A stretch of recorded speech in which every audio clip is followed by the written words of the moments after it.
Hi, welcome to a live classroom edition of Virtual Peiser. Today we're going to be talking about the video switcher.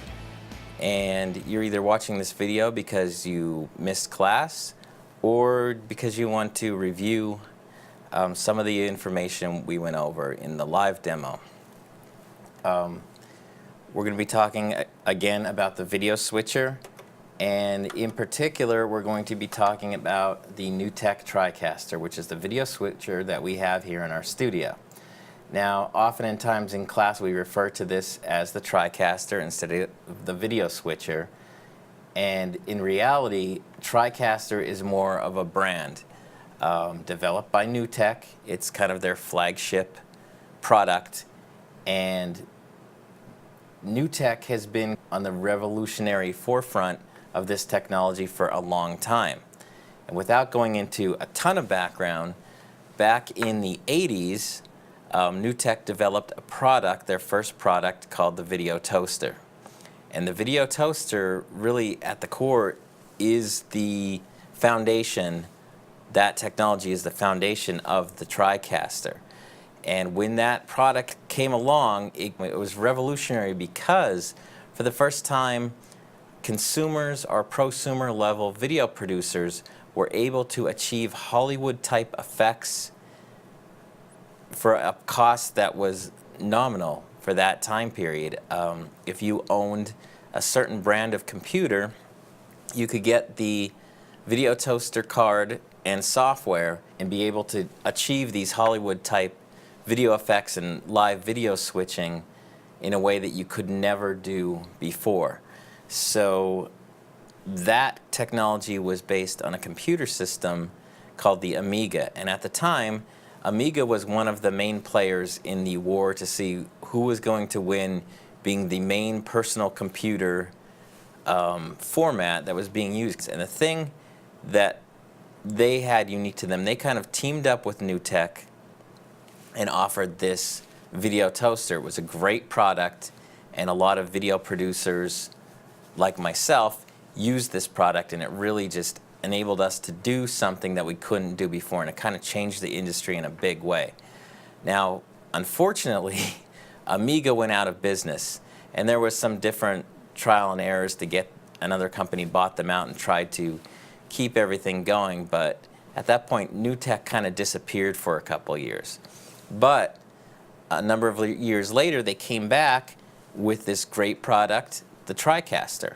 And the reason it's called the Tricaster, the Tri in Tricaster stands for the fact that it does multiple things. And it really does more than 3 things, but the Tricaster is just saying that you were able to stream, broadcast out of the output and maybe send it to a projector. That was how they originally presented it, that you're sending it out to those 3 sources. Hence the Tri and Tricaster. But the Tricaster is really a video switcher and a lot more. It does a lot of different things, and we'll get into all those features in later lessons, but right now we're mainly going to talk about video switching and the basics of video switching. So let's take a look at the control surface here, and the control surface is just this panel with all these buttons.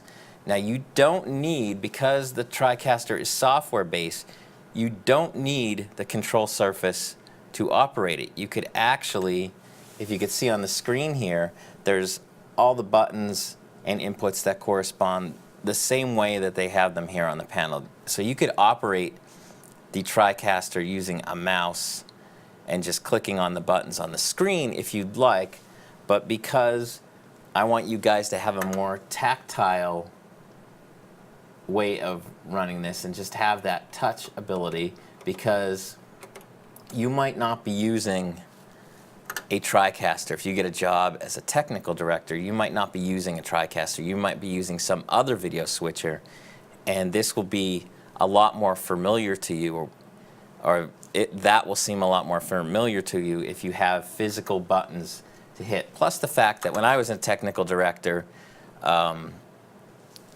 I used a video switcher with buttons, and it's just, there's something about that tactile. interaction. So let's take a look here, and you see a whole bunch of buttons and numbers, and the buttons all kind of have similar numbers in all these different rows. And these rows of buttons are referred to as buses. Every row here is a bus. So when we say the word bus, we're talking about a row of buttons. And these buttons all have similar numbers. And those numbers or letters or words refer to the inputs that come into the switcher. And basically, what a switcher does is allow you to switch between inputs. So that's why it's called a video switcher, because you're switching between inputs. And an input is anything, any video source that's coming into the video switcher. So let's take a look at our inputs and what they correspond to. So if you look here, we have input 1, 2, 3, and 4. And these inputs on the TriCaster are physical inputs, meaning that there's an actual coaxial cable with a BNC connector coming out of a video device, in this case a video camera, and going into the back of the TriCaster. So those first 4 inputs are physical inputs. And traditionally, a video switcher, this is how you would hook up any video source. So whether it was in the analog days or now the digital high definition days, we kind of do it the same way. Even the same type of cable, a coaxial cable with a BNC connector. Right after the 4 inputs, the 4 physical inputs, you see a net 1 and a net 2. And this is one of the things that makes the TriCaster unique as a video switcher. Net sources like net 1 and net 2 are network sources. And a network source is anything, any specific video device that uses this network capability called NDI. It's a protocol developed by NewTek, and I don't want to get into NDI because we'll do that in a separate lesson, but they are a network source. So our net 1 and net 2 right now, we have set to graphics. We have some lower third graphics coming in through the network. You can see here I have 2 different graphics here, but they come through the network. Now the computer providing those graphics is actually right behind me here, and it's only a couple feet away, but it's connected, that computer is connected to the computer network, as is the TriCaster. So with this technology, this network connection technology, as long as I'm on that same computer network, I could send a video signal from one source to the TriCaster. And the advantage of this is that you could be just anywhere that there's a computer network, plug a bunch of stuff in, and it could talk to each other. In our case, being in a school district where all the computers and all the buildings are on one computer network, I could have a camera, say, in one building, like the high school, and have the video switcher here in the Career Center, and we could send a video signal through that network, both audio, video, and control in some cases, through that existing computer network, and those devices could talk to each other. So it's really some revolutionary technology that's really something NewTek developed, and it's going to be the future. So you want to get a hold on this technology because it's going to be very important to everything you do if you stay in this field. Now let's go back to the video switcher, and again, you have the 4 inputs, you have your network sources, net 1 and 2, assigned to these 2 buttons here. After that, you see DDR1 and DDR2. And what DDRs are, they are a digital disc recorder. What does that mean? Basically, it's a bin on the TriCaster, a virtual bin where you could store video clips. So if I have a video clip, and I'll just have some video clips loaded in here, in the DDR, I could switch to them and play those clips back right from the TriCaster without needing another person or another piece of equipment to play back video files. In the old days, we had either a tape player playing back videotapes, and you had a videotape operator operating and playing back those tapes, and then you'd punch them up on the switcher, and you'd be communicating with another person. There'd be another job involved, another person involved to play back those tapes. Now, because of this technology, the technical director, who is the person who operates a video switcher, the technical director can play back those clips. So that's what the DDRs are for. They're for playing back video clips. Right after DDR, we have a GFX. And the Tricaster actually has two GFXs inputs, but there's only one on the control surface. So this GFX, similar to the DDR, holds clips. But in this case, it doesn't hold video clips. It holds graphic clips. So I have a graphic loaded into the GFX, and if I roll to that or cut to that, you see I could just pull up my graphic. After graphic, GFX, graphics, we have the buffer. The buffer is very similar to a GFX, where you could store still images in the buffer, but the thing that the buffer has is you could actually store animated sequences of clips. And I don't have any of those loaded in because we don't really use them in class, but we'll get into that in a separate lesson, and I'll show you how the buffers work. After that, you see some other buttons here. We're not going to worry about those buttons at this point in time.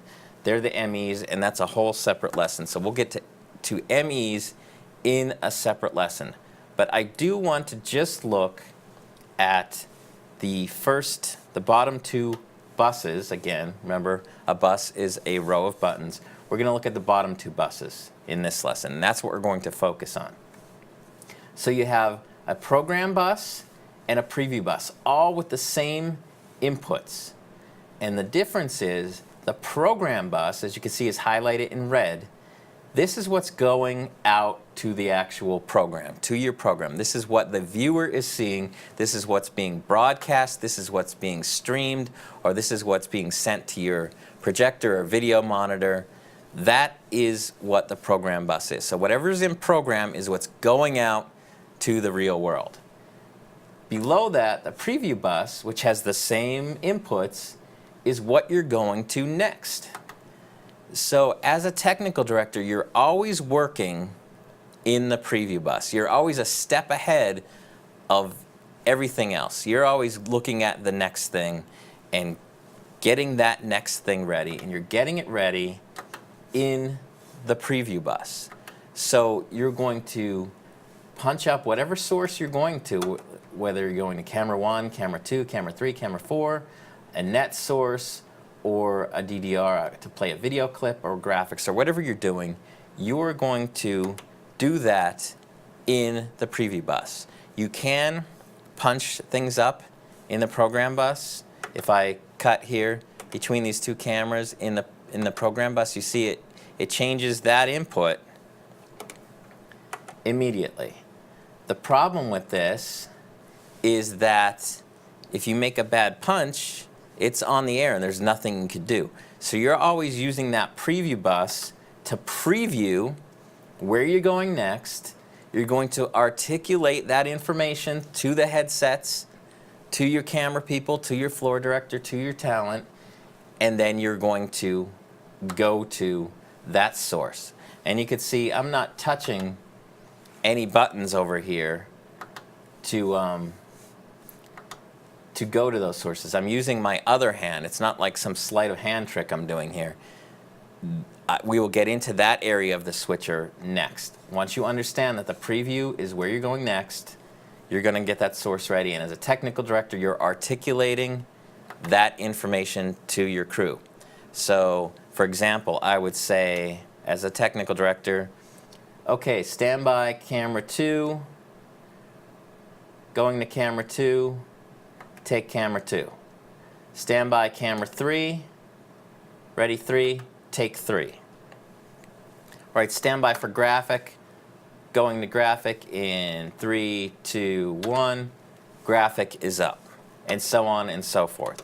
And we'll practice this in class. We'll practice the role of technical director, and you'll get used to using those verbal commands and coordinating that with what you're doing on the switcher. Okay, so now I want to take a look at the last part of the switcher here for today, and I'm going to move my camera around and get a close-up shot here of what I want you to see. We're going to look at this part of the switcher, the transition part of the switcher. And we're not going to look at all these buttons. We're mainly going to look at take, auto, and this little funny looking lever here called the fader bar. So the difference being, take is a cut.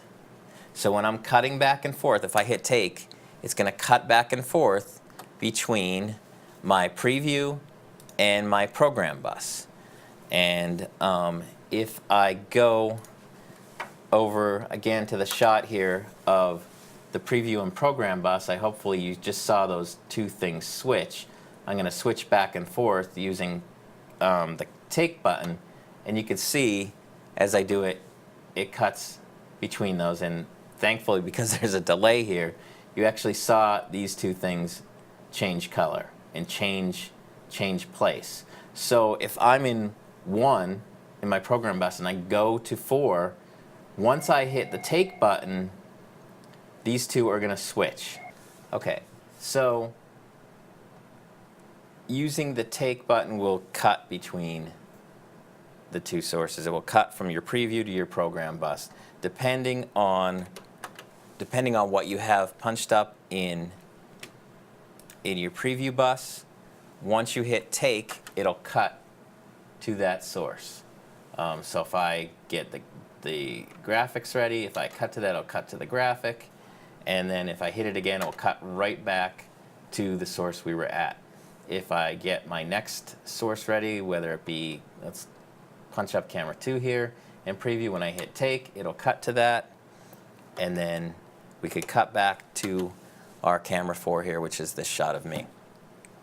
Next to the take button, we have another button. We have the auto button. And the auto button also switches between preview and program, but instead of cutting, it will do a fade, because we have fade delegated here. And I'll talk about the transition button in a second, but we're going to leave this at fade, and I'm going to hit auto, and you're going to see, I'm going to roll, it's going to roll to this camera shot of me, and then if I get graphics ready in down here in the preview bus, when I hit auto, it will fade to the graphic, the full screen graphic, and then if I go back to putting the shot of the switcher control here, the control surface, after I hit take, it went to camera 1 here.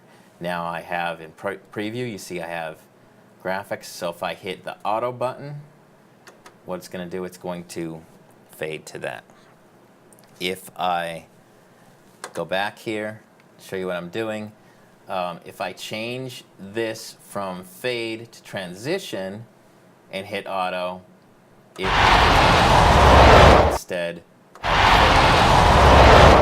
And if I go back to fade and I hit auto, it's going to do just a straight fade. Next to that, next to the auto here, we have this bar here. And what this does is does the same thing. You say it's doing the same thing. The difference being that this will control the speed. As you can see, as I'm half crossfading here, you can kind of see what's going on as the image dissolves to the other shot, and I am manually controlling that speed. So what the fader bar does is manually controls the speed of that fade or transition depending on what you have delegated here. So if I slowly pull this, and if I stop, you can see it stops the transition halfway, and then I could complete the transition. So you could start thinking creatively on how you would use that fader bar in a production. If I set this fade over here to transition, both the auto and fader bar will now control the transition. as you can see, just like that. So if I go back, see it manually controls the speed of the transition. Go back to fade, it controls the speed of the fade. So that is basically all we're going to cover today. We covered preview bus, program bus, what a bus is, a little bit of background on the TriCaster, and how to perform transitions. We're going to talk in the next lessons. We're going to break things down into smaller pieces and get into each of the functions of the video switcher.